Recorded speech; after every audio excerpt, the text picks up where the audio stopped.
I say good evening to my general public. I know you listening. Tuning in to leave you informed on how to get dividends. You politicking with I say you politicking with permits. Authentic originators. Others account. Since 2011 started, we're only in our second month here. So much has happened for the four of you when it comes to IamSuperGorge.com. But for women overall, what do you feel like is the perspective or the mindset of women in 2011 versus maybe our mothers and our grandmothers? Do you think that women in our generation are doing things different, or are we just kind of reinventing the wheel? I feel like, with our grandmothers, it was a lot of marriage. You have children, you get married. That was your life. Kids. Yeah, right. You raise your kids. Right. I mean, my grandmother, your grandmother, had worked, but I mean, everybody's grandmother didn't. I feel like looking at our mothers, we all three of us had single mothers, so we all learned that to do for ourselves. I mean, you have to go out and work. Me growing up, my mother still has a great job, but at times she would have to work a second job to support us. Right. And that taught me that, she never told me no.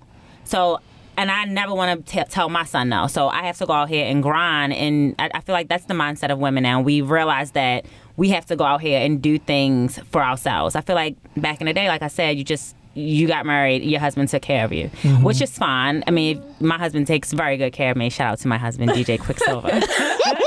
Hey, quick. But at the same time, my husband also supports everything I want to do. Right. And I think that's a huge part of now. It's fine to still have that support system. It's fine to still go out and have children and get married and everything. But you have to find somebody who, is going to support you so that you can follow your dreams. Don't just give up on your dreams because you want a man. One of the... Go ahead, Sorella. Just to piggyback a little bit off of what Ashley said, like my mom and dad, I did have both my parents, but my mom, she didn't, I'm the oldest of 6 kids, and my mom, she didn't work when we were young, and my dad did all the working, you know what I mean? So my mom, she, till this day, she always, and I think when I first met Ashley in person, when we started talking about me becoming a part of Super Gorge, we had this discussion about, I'm always going to grind. I'm always going to do what I have to do, what I want to do. I'm going to follow my dreams and everything, just because my mom, she says, I wish I could do this. I wish I could do that. I wish I could do this. I wish I could do that. She says that a lot because I feel like she feels that she gave up her dreams because once she had me, like, she just didn't stop having children. You know what I mean? It was like every year and every 18 months it was another child. So she was the type of mom that was married, home with the kids, cooking, cleaning. She really didn't go out. She didn't have a lot of fun. You know what I mean? So now my mom, fun to her is me, her, and my set of twin sisters going out and getting our nails done and going to Target. Like, that's super fun for her. She loves that. Let's go have a girls' day. Like, that's super fun to her. Like, that's normal for me, getting my nails done or stopping in Target or going to get something to eat. That's normal for me, but for her, that's like me having a successful event. You know what I mean? So it's way different. It's way different from now to, from then. It's way different. Cool bean. I just want to say, to piggyback off of what Sorella was saying, somewhere along the line between our grandmothers and us, I think with some of our mothers, the grind wasn't there. I believe that the last generation was, when women started doing their thing, they were working for other people. And it's grandparents, even though they might have cleaned some steps, they babysat some kids, they had fish dinners, they had, they did different things. They were entrepreneurs in their own right. And somewhere in the last generation, it was like they put it was okay to get a 9 to 5. It was okay to get a 9 to 5, and that was it. That's what you depended on. In this age, I'm seeing a lot more entrepreneurs. Cool. A lot more, women that are like, okay, even if I'm going to work this 9 to 5, this is what I'm working with on the side, and eventually this is going to become bigger than this. Cool. with a master plan. Well, I think to piggyback off of that is what I'm really loving too is along with SuperGorge, the fashion, the beauty, entertainment, family, everything. Education, it seems to me, is very common. Right. College graduates, etc. So let's talk about, because we do have a lot of women young listeners that may want to get into the fashion field, the blogging, the all of the 9 yards. And for some strange reason in this world, they think education is not important. So let's focus on that real quick in this last segment, the importance of education. I'll start with you, Ashley. You can't go into something and start a business and you know absolutely nothing about it. Right. And that's number one. So whether you want to go to a 4-year university, you want to go to a trade school, just learn whatever it is that you want to do. You have to learn it first. You can't just jump into something because that's not going to work. Right. And you wanting to be a fashion designer, even if you take design classes in high school, get after school, take some design classes, do something to further your education in that, because you just liking clothes is not going to make you done occurring. Right. It takes a lot of skill to put an outfit together. Exactly. I mean, let alone designing one. Right. Outfit together. Yeah. I mean, right. You need to know textiles. You need to know fabric. You need to know costumes. You need to know time periods. You can't just go out and say, "Oh, I'm gonna be a fashion designer," and I ask you, "Okay, I want a 1920 skirt," and you're looking at me crazy because you haven't done your research and you don't have your education on it. Right. So I mean, even if you self-educate yourself, the internet is crazy. You can find out almost anything on there. You can learn how to build a house. Right. Yeah. So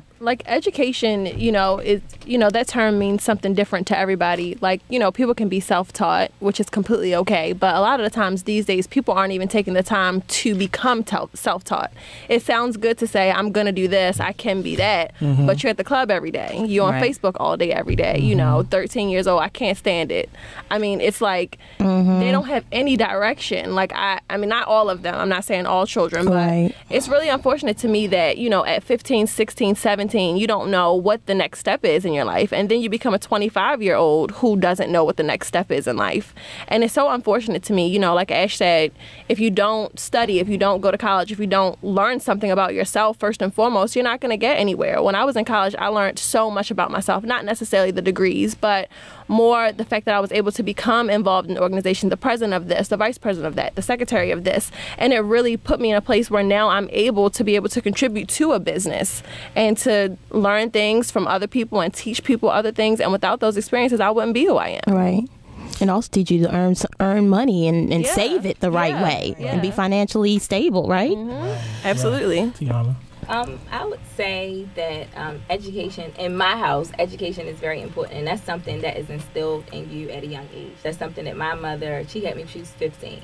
And she instilled that into me, a young mother. And, I still continue. I'm an avid reader. I read all the time. But education is really important. I will also say, not only do you do your homework, but you surround yourself with people that are where you want to go. That's right. You cannot be around people who are doing nothing. Right. You cannot, most of the time, like I read this study recently that people that hang around each other, they usually make the same amount of money. And, you have to surround yourself with people that inspire you. Either you're going to become so uncomfortable that you go back to that set where you're the cream of the crop, right? Or you're going to set your standards higher and become what they are. So not only do you have to educate yourself and go to school, it's very, very, very important. You'll learn a lot about yourself there, just like L'Oreal said. And another thing is the school is not going to teach you everything. You have to continue to read up on whatever it is you're interested in. It's constantly changing. When I was in school, broadcasting on TV was one thing. Now you have it was very different, right? You have to know how to edit. No longer am I going to sit in front of the camera and just read what I want to say. I have to know how to produce, I have to know how to edit, and I have to know how to shoot. They have one-man bands now. So you have to completely be ahead of the curve all the time. If you don't love to read, I don't know how you are going to get anywhere. I think it's funny you mentioned that.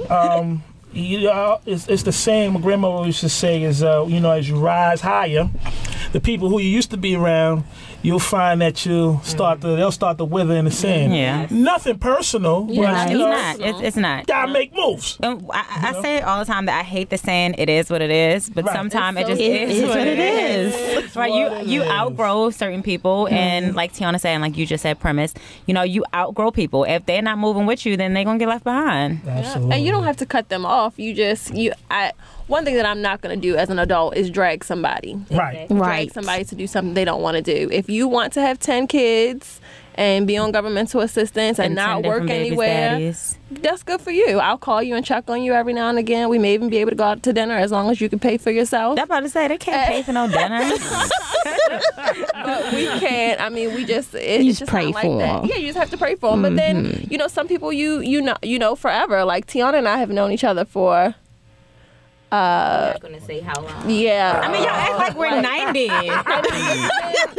We're all young ladies. We'll say 10 plus years. No, I was gonna say, it has to be longer than that. I've known Tiana you. and I've known each other for... Are we like 8? Yeah. We were like 8. Y'all was 8 years old? Okay. 8 years old. Okay. And I met Ash when I was 12. Yeah. What? Yeah. I didn't meet you all till you all were more mature. I probably wouldn't even been your 8-year-old friend. Who used to play with the Barbie dolls the most? Who All of us. All of y'all? All of us. All right, We had singing groups. Oh yeah, we would be in my mirror, and I had this mirror, like a entertainment set in my living room growing up, and we would have like the remotes or hairbrush, and we would make videos all day. Y'all used to do that too? I did that. Who made that? Yes. That was fun. Yeah, that's super Gorge. Oh my gosh. Hey, you used to do that too? Dance contest? Ernest, our camera guy, is like, absolutely not. Absolutely not. Mastermind used to do that? Was I the only? Ninja Turtles. Yeah. I was the He-Man man. Tiana and I used to have dance practice because we just knew we were going on the Apollo. Oh, yes. Wow. Star Search. Please believe it. That was me. Oh my goodness, man.